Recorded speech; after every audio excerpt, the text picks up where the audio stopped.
പ്രിയമുള്ളവരെ, വിശുദ്ധ ബൈബിൾ ഉൽപ്പത്തി മുതൽ വെളിപാട് വരെ നമുക്കൊന്നിച്ച് ഒരു വട്ടമെങ്കിലും വായിച്ച് ധ്യാനിക്കുക എന്ന ഉദ്ദേശത്തോടു കൂടിയാണ് ഈ പോഡ്കാസ്റ്റ് ചെയ്യുന്നത്. ഈ ബൈബിൾ പാരായണത്തിന് നമ്മൾ ഉപയോഗിക്കുന്നത് POC മലയാളം ബൈബിളാണ്. ഓർക്കുക, നാം വചനം വായിക്കുമ്പോൾ ഈശോ വചനമായി നമ്മോടൊപ്പം ഉണ്ടായിരിക്കും. മുടക്കം കൂടാതെ വചനം വായിക്കുന്നത് ഒരു നിയോഗമായി നമുക്കെടുക്കാം. അതിനായി പരിശുദ്ധാത്മാവേ, ഞങ്ങളെ ശക്തിപ്പെടുത്തണമേ എന്ന് പ്രാർത്ഥിക്കാം. അതോടൊപ്പം വചനത്തിലെ വാഗ്ദാനങ്ങൾ ഞങ്ങളിലും ഞങ്ങളുടെ കുടുംബങ്ങളിലും നിറവേറണമേ എന്ന് പ്രാർത്ഥിച്ചുകൊണ്ട് നമുക്ക് ആരംഭിക്കാം. ഇന്ന് നമ്മൾ വായിച്ചു ധ്യാനിക്കുക ജോഷുവയുടെ പുസ്തകം 11 മുതൽ 13 വരെയുള്ള അധ്യായങ്ങളാണ്. അധ്യായം 11. യാബീനും സഖ്യകക്ഷികളും.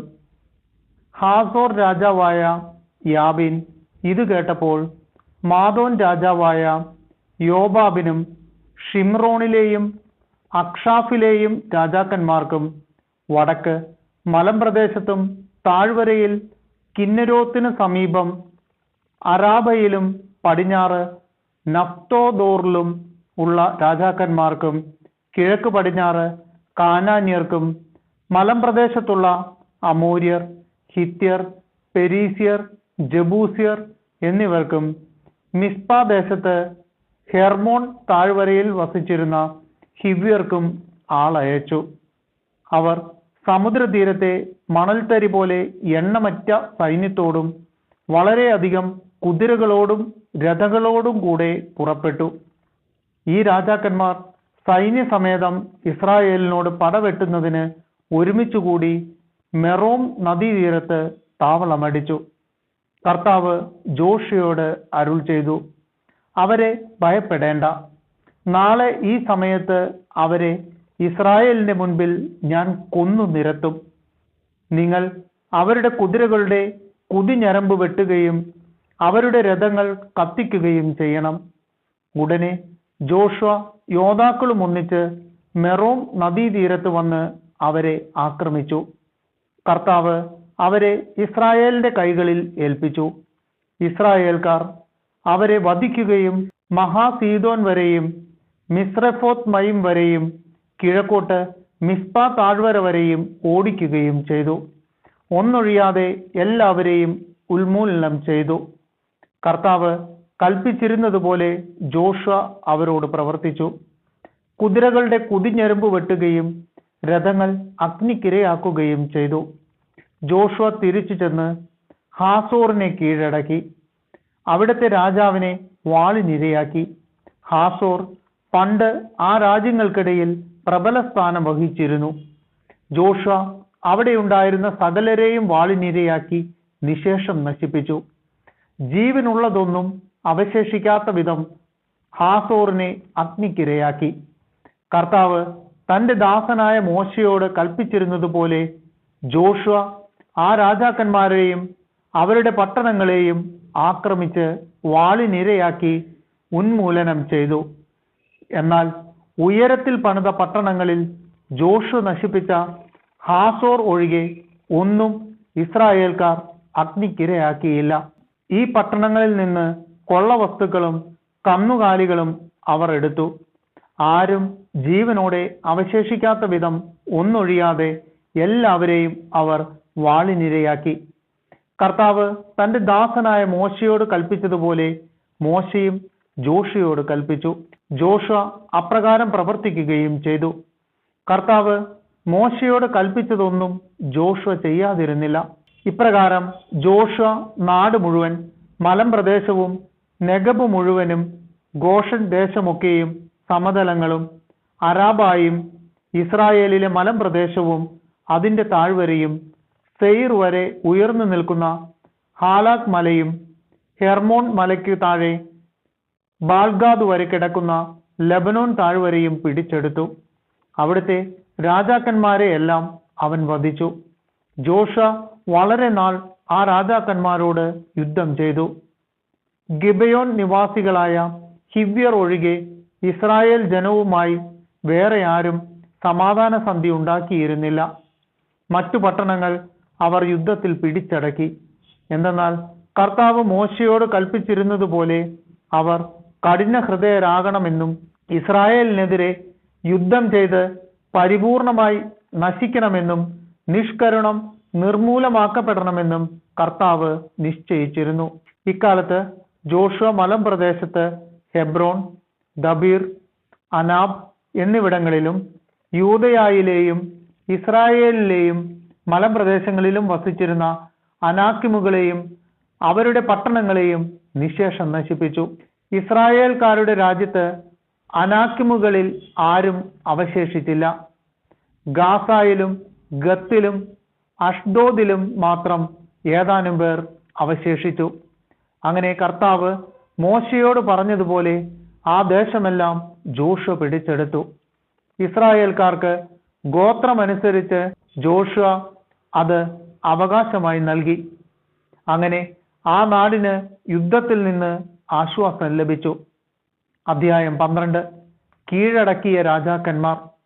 ജോർദാന് കിഴക്ക് അർണോൺ താഴ്വര മുതൽ ഹെർമോൺ മല വരെയും കിഴക്ക് അരാബ മുഴുവനും ഇസ്രായേൽ ജനം ആക്രമിച്ച് കൈവശപ്പെടുത്തി. അവർ തോൽപ്പിച്ച രാജാക്കന്മാർ ഇവരാണ്: ഹെഷ്ബോണിൽ വസിച്ചിരുന്ന അമോര്യ രാജാവായ സീഹോൻ. അവന്റെ രാജ്യം അർണോൺ താഴ്വരയുടെ അരികിലുള്ള അരോവർ മുതൽ താഴ്വരയുടെ മധ്യത്തിലൂടെ അമോന്യരുടെ അതിരായ യാബോക് നദി വരെ കിടക്കുന്ന ഗിലെയാദിന്റെ പകുതിയും കിഴക്ക് അരാബ മുതൽ കിന്നരോത്ത് സമുദ്രം വരെയും ബത്ത് ജഷിമോത്തിന് നേരെ അരാബ സമുദ്രം വരെയും തെക്ക് പിസ്ഗായുടെ അടിവാരത്തുള്ള ഉപ്പുകടൽ വരെയും വ്യാപിച്ചിരുന്നു. അഷ്താരോത്തിലും യദ്രയിലും താമസിച്ചിരുന്ന റഫായിം കുലത്തിൽ അവശേഷിച്ചിരുന്ന ബാഷാൻ രാജാവായ ഓഗിനെയും അവർ പരാജയപ്പെടുത്തി. ഹെർമോൺ മലയും സലേക്ക തുടങ്ങി മക്കായുടെയും ഗഷൂറിന്റെയും അതിർത്തികൾ വരെയും ബാഷാനും ഗിലെയാദിന്റെ അർദ്ധഭാഗവും ഹെഷ്ബോൺ രാജാവായ സീഹോന്റെ അതിർത്തി വരെയും അവന്റെ രാജ്യത്തിൽ ഉൾപ്പെട്ടിരുന്നു. കർത്താവിന്റെ ദാസനായ മോശയും ഇസ്രായേൽ ജനവും അവരെ പരാജയപ്പെടുത്തി. മോശ അവരുടെ രാജ്യം റൂബൻ, ഗാദ് ഗോത്രങ്ങൾക്കും മനാസയുടെ അർദ്ധഗോത്രത്തിനും അവകാശമായി നൽകി. ജോർദാന് പടിഞ്ഞാറ് ലബനോൻ താഴ്വരയിലുള്ള ബെൽഗാദ് മുതൽ സെയീറിലേക്കുള്ള കയറ്റത്തിന്റെ ഹലാക് മല വരെയുള്ള സ്ഥലത്ത് വെച്ച് ജോഷുവയും ഇസ്രായേൽ ജനവും പരാജയപ്പെടുത്തിയ രാജാക്കന്മാർ ഇവരാണ്. ജോഷുവ അവരുടെ നാട് ഇസ്രായേൽ ഗോത്രങ്ങൾക്ക് ഓഹരി പ്രകാരം നൽകി. മലമ്പ്രദേശത്തും സമതലത്തും അരാബായിലും മലഞ്ചെരുവുകളിലും മരുഭൂമിയിലും നെഗബിലും ഉള്ള ഹിത്യർ, അമോര്യർ, കാനാന്യർ, പെരീസ്യർ, ഹിവ്യർ, ജബൂസ്യർ എന്നിവരുടെ രാജാക്കന്മാർ. ജെറീക്കോ, ബദേലിന് സമീപമുള്ള Ai, Jerusalem, Hebron, Jarmuth, Lachish, Eglon, Gezer, Debir, Geder, Hormah, Arad, Libnah, Adullam, Makkedah, Bethel, Tappuah, Hepher, Aphek, Lasharon, Madon, Hazor, Shimron, Meron, Achshaph, Taanach, Megiddo, Kedesh, കാർമലിലെ യോക്നെയാം, നഫ്ദോറിലെ ദോർ, ഗലീലിയിലെ ഗോയിം, തീർസ എന്നിവിടങ്ങളിലെ രാജാക്കന്മാർ ആകെ 31 പേർ. അധ്യായം 13. ദേശവിഭജനം. Joshua വൃദ്ധനായപ്പോൾ കർത്താവ് അവനോട് പറഞ്ഞു, നീ വൃദ്ധനായിരിക്കുന്നു, ഇനിയും വളരെയധികം സ്ഥലങ്ങൾ കൈവശപ്പെടുത്താനുണ്ട്. അവശേഷിക്കുന്ന സ്ഥലം ഇതാണ്: ഫിലിസ്ത്യരുടെയും ഗഷൂര്യരുടെയും ദേശങ്ങളും കാനാന്യർക്ക് ഉള്ളതെന്ന് കരുതപ്പെടുന്നതും ഈജിപ്തിന് കിഴക്ക് ഷീഹോർ മുതൽ വടക്ക് യക്രോന്റെ അതിർത്തികൾ വരെയുള്ള സ്ഥലവും ഫിലിസ്ത്യ രാജാക്കന്മാർ ഭരിച്ചിരുന്ന ഗാസ, അഷ്ദോദ്, അഷ്കലോൺ, ഗത്ത്, എക്രോൺ എന്നീ 5 പ്രദേശങ്ങളും തെക്ക് ആവി ദേശവും കാനാൻ ദേശവും സീദോന്യരുടെ മൊറാറയും അമോര്യരുടെ അതിർത്തിയായ അഫേക് വരെയും ഗബാല്യരുടെ ദേശവും ഹെർമോൺ മലയുടെ താഴെ ബാൽഗാദ് മുതൽ ഹാമാത്തിലേക്കുള്ള പ്രവേശനം വരെയും ലെബനോനും മിസ്രഹോത്ത് മായ്മിന്നും ലെബനോനും ഇടയ്ക്കുള്ള സീദോന്യരുടെ മലമ്പ്രദേശങ്ങളും ഇതിൽ പെടുന്നു. ഇസ്രായേൽ ജനം മുന്നേറുന്നതനുസരിച്ച് ഞാൻ തന്നെ അവരെ അവിടെ നിന്ന് ഓടിക്കും. ഞാൻ നിന്നോട് കൽപ്പിച്ചിട്ടുള്ളതുപോലെ നീ ആ ദേശം ഇസ്രായേൽക്കാർക്ക് അവകാശമായി കൊടുക്കണം. ഈ ദേശം 9 ഗോത്രക്കാർക്കും മനാസയുടെ അർത്ഥഗോത്രത്തിനും അവകാശമായി വിഭജിച്ചു കൊടുക്കുക. ജോർദാന് കിഴക്ക് റൂബൻ, ഗാദ് ഗോത്രങ്ങളും മനാസയുടെ മറ്റേ അർത്ഥഗോത്രവും കർത്താവിന്റെ ദാസനായ മോശ നൽകിയ ദേശം നേരത്തെ തന്നെ കൈവശമാക്കിയിരുന്നു. ജോർദാൻ നദിയുടെ കിഴക്ക് വശത്തായിരുന്നു അത്. അർണോൺ താഴ്വരയുടെ മധ്യത്തിലുള്ള പട്ടണവും ആ താഴ്വരയുടെ അറ്റത്തുള്ള അരോവേർ മുതൽ മെദേബ സമതലം ഉൾപ്പെടെ ദീബോൻ വരെയും ഹെഷ്ബോൺ ഭരിച്ചിരുന്ന അമോര്യ രാജാവായ സീഹോന്റെ പട്ടണങ്ങളും അമോന്യരുടെ അതിർത്തികൾ വരെയും ഗിലെയാദും ഗഷൂറും മാക്കായും ഹെർമോൺ മലയും സലേഖ വരെയുള്ള ബാഷാനും എദ്രയിലും അസ്തോരോത്തിലും ഭരിച്ചിരുന്ന ബാഷാൻ രാജാവായ ഓഗിന്റെ ദേശങ്ങളും ഉൾപ്പെട്ടതായിരുന്നു അത്. ഓഗ് മാത്രമേ റഫായിം കുലത്തിൽ അവശേഷിച്ചിരുന്നുള്ളൂ. ഇവരെ മോശ തോൽപ്പിച്ച് പുറത്താക്കി. എങ്കിലും ഇസ്രായേൽ ജനം ഗഷൂര്യരെയോ മക്കാത്യരെയോ തുരത്തിയില്ല. അവർ ഇന്നും ഇസ്രായേൽക്കാരുടെ ഇടയിൽ വസിക്കുന്നു. ലേവിയുടെ ഗോത്രത്തിന് മോശ അവകാശമൊന്നും നൽകിയില്ല. അവൻ അവരോട് പറഞ്ഞതുപോലെ ഇസ്രായേലിന്റെ ദൈവമായ കർത്താവിന് അർപ്പിക്കുന്ന ദഹന ബലികളാണ് അവരുടെ അവകാശം. റൂബന്റെ ഓഹരി. റൂബന്റെ ഗോത്രത്തിനും കുടുംബമനുസരിച്ച് മോശ അവകാശം കൊടുത്തു. മെദേബായോട് ചേർന്ന് കിടക്കുന്ന സമതലങ്ങളും അർണോൺ താഴ്വരയുടെ മധ്യത്തിലുള്ള പട്ടണവും ആ താഴ്വരയുടെ അറ്റത്തുള്ള അരോവേറും ഉൾപ്പെട്ടതാണ് അവരുടെ ദേശം. ഹെഷ്ബോണും സമതലവും അതിലുള്ള പട്ടണങ്ങളും ദീബോനും ബാമോത്ത് ബാലും ബേത്ത്ബാൽ മേയോനും യാഹാസും കെദേമോത്തും മെഫാത്തും കിരിയാത്തായിമും സിപ്മായും സമതലത്തിലെ ചെറുകുന്നിലുള്ള സെരത് ഷാഹാറും ബത്പേയോറും പിസ്ഗ ചരിവുകളും ബേത് ജഷിമോത്തും ഹെഷ്ബോൺ ഭരിച്ചിരുന്ന അമോര്യ രാജാവായ സീഹോന്റെ രാജ്യം മുഴുവനും സമതലത്തിലെ പട്ടണങ്ങളും ഇതിൽ ഉൾപ്പെടുന്നു. അവന്റെയും മിദിയാനിലെ നേതാക്കന്മാരായ ഏവി, റേക്കം, സുർ, ഹൂർ, റേബ എന്നിവരെയും മോശ തോൽപ്പിച്ചു. സീഹോനിലെ പ്രഭുക്കന്മാരായ ഇവർ അവിടെ വസിച്ചിരുന്നു. ഇസ്രായേൽ ജനം വാളിനിരയാക്കിയവരുടെ കൂട്ടത്തിൽ ബയോറിന്റെ മകനും മന്ത്രവാദിയുമായ ബാലാമും ഉണ്ടായിരുന്നു. ജോർദാൻ തീരമായിരുന്നു റൂബൻ ഗോത്രത്തിന്റെ പശ്ചിമ അതിർത്തി. അവർക്ക് കുടുംബക്രമമനുസരിച്ച് അവകാശമായി ലഭിച്ച പട്ടണങ്ങളും ഗ്രാമങ്ങളുമാണിവ. ഗാദിന്റെ ഓഹരി. ഗാദ് ഗോത്രത്തിനും കുടുംബക്രമമനുസരിച്ച് മോശ അവകാശം നൽകി.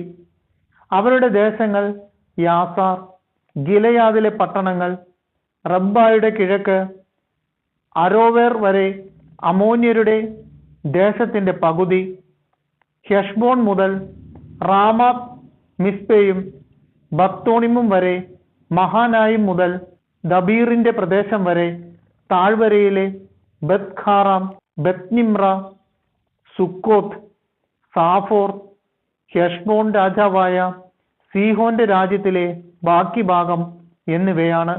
കിന്നരോത്ത് കടലിന്റെ താഴത്തെ അറ്റം വരെ ജോർദാന്റെ കിഴക്കേ തീരമാണ് അതിന്റെ അതിർത്തി. ഗാദ് ഗോത്രത്തിന് കുടുംബക്രമമനുസരിച്ച് അവകാശമായി ലഭിച്ച പട്ടണങ്ങളും ഗ്രാമങ്ങളുമാണിവ. മനാസയുടെ ഓഹരി. മനാസയുടെ അർദ്ധഗോത്രത്തിന് മോശ കുടുംബക്രമമനുസരിച്ച് അവകാശം നൽകി. അവരുടെ ദേശം മഹാനായിം മുതൽ ബാഷാൻ മുഴുവനും, ബാഷാൻ രാജാവായ ഓഗിന്റെ രാജ്യം മുഴുവനും, ബാഷാനിലുള്ള ജായിറിന്റെ എല്ലാ പട്ടണങ്ങളും 60 പട്ടണങ്ങളും, ഗിലെയാദിന്റെ പകുതിയും, അഷ്താരോത്ത്, എദ്രൈ എന്നീ ബാഷാനിലെ ഓഗിന്റെ രാജ്യത്തുള്ള പട്ടണങ്ങളും ഉൾപ്പെട്ടിരുന്നു. മനാസയുടെ മകനായ മാക്കീറിന്റെ സന്തതികളിൽ പകുതി പേർക്ക് കുടുംബക്രമമനുസരിച്ച് ലഭിച്ചതാണിവ. ജെറിക്കോയുടെ കിഴക്ക്, ജോർദാന് അക്കരെ, മൊവാബ് സമതലത്തിൽ വെച്ച് മോശ അവകാശമായി വിഭജിച്ചു കൊടുത്തവയാണിവ. എന്നാൽ ലേവിയുടെ ഗോത്രത്തിന് മോശ അവകാശമൊന്നും നൽകിയില്ല. അവൻ അവരോട് പറഞ്ഞതുപോലെ ഇസ്രായേലിന്റെ ദൈവമായ കർത്താവ് തന്നെയാണ് അവരുടെ അവകാശം.